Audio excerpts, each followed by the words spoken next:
Welcome to another edition of Third and Three. My name is Chad Nelson, and I got two special guest co-hosts with me. Not guests, just co-hosts. I'd like to introduce Mr. Mark Belcher. Mark, say hi to the folks. Hello. Okay. And now to my other co-host, Mr. Kurt Nelson. Kurt, say hello. Hello, folks. Okay. Today's episode is going to be kind of interesting, really more And dry. informative. And dry. And dry. It's going to be very, very dry. So buckle up to be bored. There goes the viewers. Pound subscribe. All right. Our big topic of the day, and we're all kind of facing it, is at what age should I start taking Social Security? 36. Do they offer it? It's $5 a week. Not in this Well, if you country. start working at 1, maybe. Yes. Now, so guys, here's my understanding of it, and you correct me if I'm wrong. You can start taking Social Security at 62. Correct. That is correct. You get about 25 to 30% less of a benefit than if you wait till full retirement age, which is 67. For us, it is. It for was the three of us, 66 yes. before us. Yes. Okay. Yeah. If you want to wait till the age of 70, you actually get the maximum benefit, which grows about 8% per year. So again, you got 3 years in there, 8% a year. Correct. So that's all that is correct. All that is correct. And so now it really comes down to, why would I take it at 62? Why would I take it at 67? Why would I take it at 70? Does someone want to break that down for us? Sure. Okay, Mr. Kurt. I'll try and do that. I mean, obviously, the reason to take it at 62 is more checks. You start drawing it early at 62. There's between that and the extreme of 70. You never want to go past 70 because your benefits never grow once you turn 70. That's the highest you'll ever get. So you can take it any month between 62 and 70, and it slowly ratchets up those years. Chad, you're right. It's about 30% less if you take it at 62 versus full retirement age, which for almost anybody that's not already taking it, is 67. And real quick, Kurt, that's 30, approximately 30% less per year that a 62-year-old would get paid versus what a 67-year-old gets paid. 30% less per pay check monthly. So yes, per year as well. Okay. And then it goes up after full retirement age. It goes up about 8% a year, 67 to 68, 68 to 69, 69 to 70. It's one of the few, really Social Security is an annuity when you think about it. It's one of the few investment products, if not the only, that can guarantee you an 8% return. It also caps at 8%. And so we'll get into that. But, the reason to take it earlier, more payments. The reason to delay is bigger payments when they start. So what they've traditionally done is build this, what they call the break-even points. And what I'll do is I'll show that on the screen here is a simple chart of what those break-even points are. So you can see the red line here is if you start taking it at 62. And although there's no numbers on the y-axis, what you're seeing is essentially your cumulative payout from the government. So you start getting these smaller payments at 62, but so by the time you start taking it at 67, you've already reached this, whatever these numbers are over here in this unlabeled y-axis. It obviously would be different for every person based on your earning history. But you've already accumulated this amount of money that the person that waited till 67 hasn't even started taking any yet. So the blue line would be if you start taking it at 67, and the green line if you start taking it at 70. So these points where these lines intersect, because the longer you wait, the steeper the slope will be on the line. these intersection points are the break-even points, meaning that at 78 years and 8 months, the total amount of payout is equal between the person who started at 62 and the person who started at 67. Every Real quick, month thereafter, go ahead. a real quick question. Does this include, so let's just say at 62, I started piling all my Social Security into the S&P. So it was not only was I getting it, it was growing. Does this chart, it doesn't No, factor in any growth, no, right? As if I no. buried the, Nope. I'll get to that in a bit, but Okay. no, this is just the accumulation of checks you get from the government. Got it.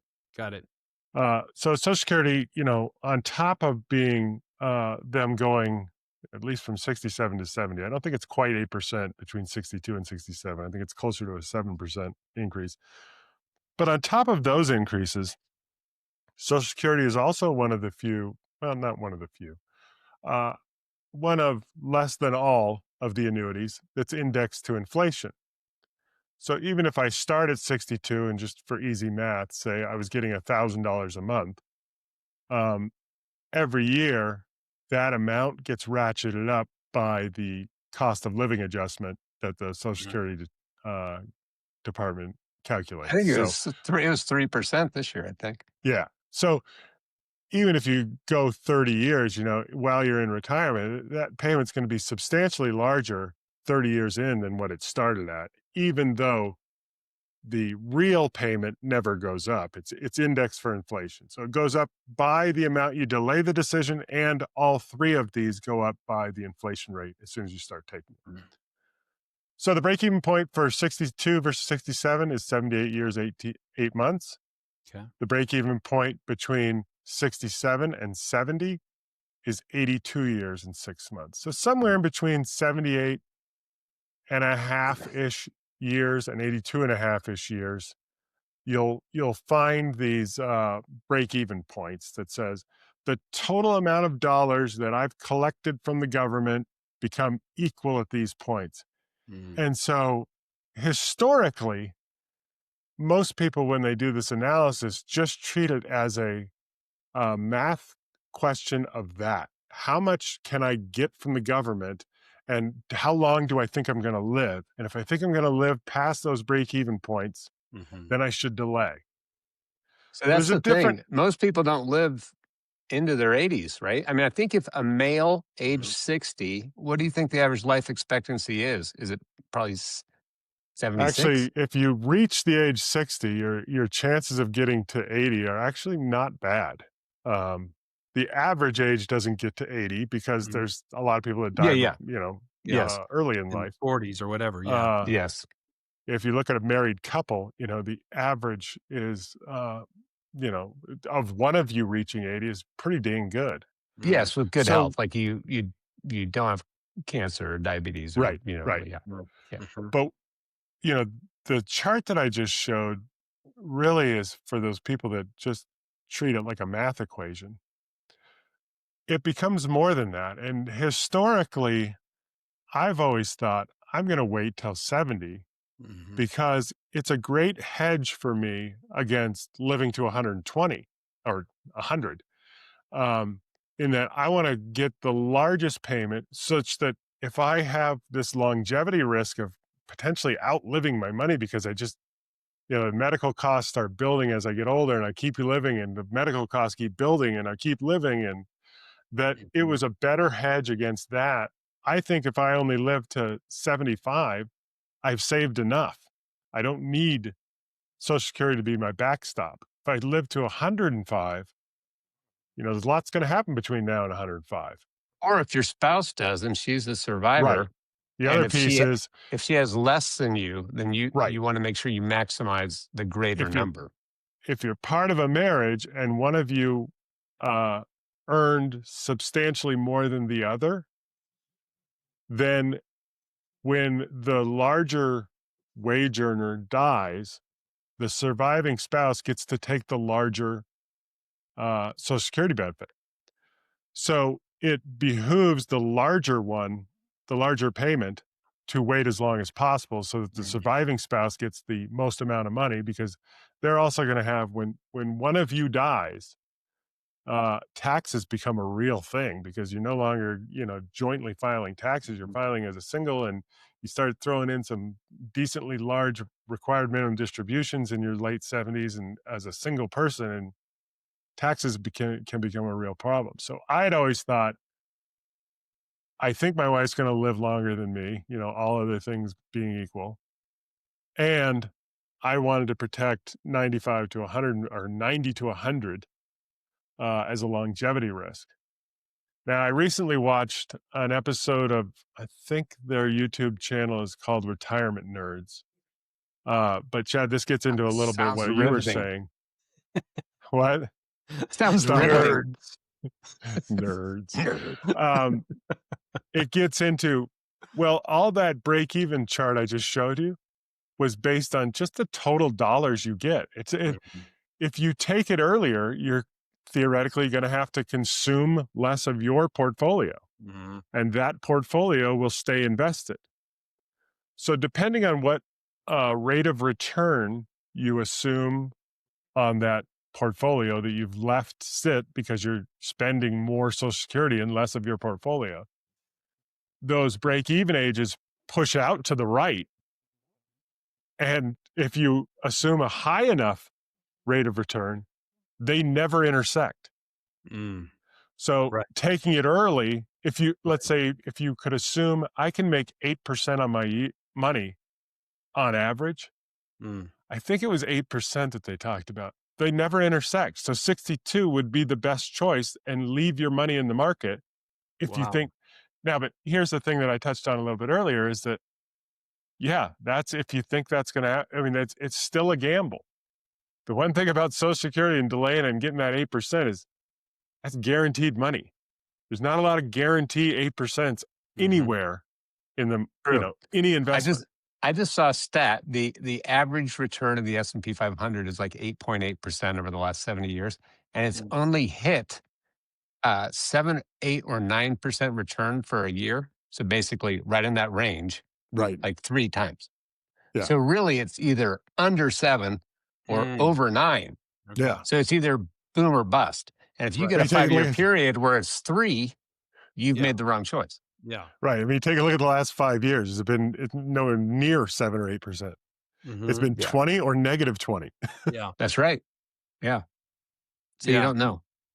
Yeah. So, the bird in the hand. The other thing is, if you're married and let's say, the discrepancy in pay is substantial, the higher earners, the lower earner, let's say my wife, she would take hers at 62, and then I would wait till 70. And then, like, let's say she gets 1,000 at 62 and I get 4,000 at 70. When I get to 70, she gets upscaled to half of mine. From that 1,000, it becomes 2,000. So she gets, 8 years of $1,000 a month. And then when I finally take mine, we start taking still gets the benefit of you or waiting, whatever the numbers are. Yeah. So guys, what do you mind sharing what direction you're leaning towards right now? And maybe even talk, I was here, but not right now. I'm thinking this strategy. What do you now there's a huge reason for me not to take it.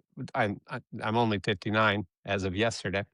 But if I were 62, and I started taking it, I'm on the Affordable Care Act. So it would throw me over the cliff, as they say. And I would, not get affordable care at a reasonable price. So if you're going to be on Affordable Care Act and you're, going to live on cash, and not have a lot of income, then you would definitely not want to take Social Security until you're 65 at least, and you get on Medicare. So that's one huge thing for people that are looking to retire early. Yep. Okay, great point, Belch. Kurt. So where do you stand right now? What are you thinking you're going to do, Belch? Amy's going to take it at 62, and I'm going to take it at 70. Yeah. Okay. I'm going to take it at 71 and 11/12. 69 and 11/12. And a lot of people don't know it. It does actually go up every month. It's not every year. So it's not 8% a year. If it's a half year, you still get the 4%. Okay. So I mean, you can take it wherever it makes sense, but um, But don't yeah, do it past 70. no. You said 71 and 11 12. So don't do Oh, that. I'm sorry. I meant 69 and 11 12. Yeah. Okay. All right. All right. Mr. Kurt, what about you? So historically, I've always been, like I said, wait till 70 because it's a great longevity risk buffer. But after watching that last video, like Mark, I will definitely not take it until Medicare age because I just get too much benefit out of Affordable Care Act subsidies. Mhm.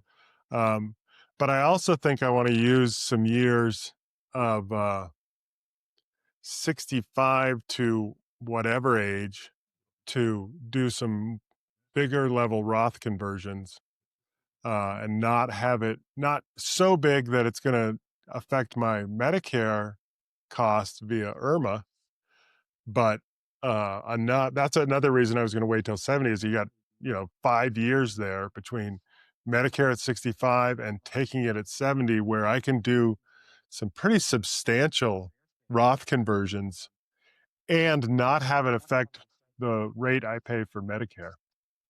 Once you get over as a couple, I think today it's $220,000 a year in income. You have to pay additional Medicare monthly premiums. Okay. So you Okay. could, in theory, do 150,000 or 100 and whatever $1,000 worth of Roth conversions in addition to whatever money you need to live on and still stay under that first IRMA surcharge. Mm. So Yeah, I'm the more new leaning to 67 after watching that video than I was before, though. Mm-hmm. Mm-hmm. yeah. But I think like anything, who knows what's going to change between now and then. So I don't. No one has to declare it now. So I'm going to keep my ears open. And if I had to make a decision today, it might be 67 versus it was 70 before. Mm. you can do Roth conversions today, current tax brackets, up to for 22% tax rate, up to 190 as a married couple, and then up to 364 is 24%. So I don't know where IRMA kicks in. I think it's I think it's like 220. yeah, But that's what I if thought. you did them today at those amounts, you'd get zero ACA subsidies. Correct. Yes, So but if I do it at 65, right. you That's can why I do would wait for sure until 65 to do any large Roth conversions. yeah. But I was banking on those 5 years between 65 and 70 to try and convert a good portion of my tax deferred, traditional 401k or IRA to Roth in those years. Not all Is of it it, but age enough that my 73 is the is when you they mandatory yeah, I think IRA by the time we get there, it'll be age 75 when you have to start taking your required minimum distributions, which I think the first year is somewhat north of 4% of your portfolio. So in a perfect world, you'd do enough Roth conversions such that at 75, the 4% or whatever the RMD would be for that age is about the amount of money you'd want to live off because you have to take it anyways. And so keep living off that and then do big one-time purchases with Roth money or leave your kids, if you wanted to leave money to your heirs, leave them Roth money, which, when we die, our kids will be in their peak earning years. And having waited or worried about the tax consequences that we were going to do, to suddenly give it to them and go, hey, happy 37% tax rate on your $1 million or whatever yeah would be silly. So, 17 million. yeah. Well, that's why For Belch our gets the wealthy friend. vicious cycling brewing t-shirts for That's free right. because he's got that big portfolio. Well, yeah. So Roth and real estate, under a certain amount is not taxable. So that's what you want to leave your heirs Yeah, if you possibly can. You don't want right. to leave them IRAs because now it's like a No, 5-year spend, and yeah. it's I know. very tough.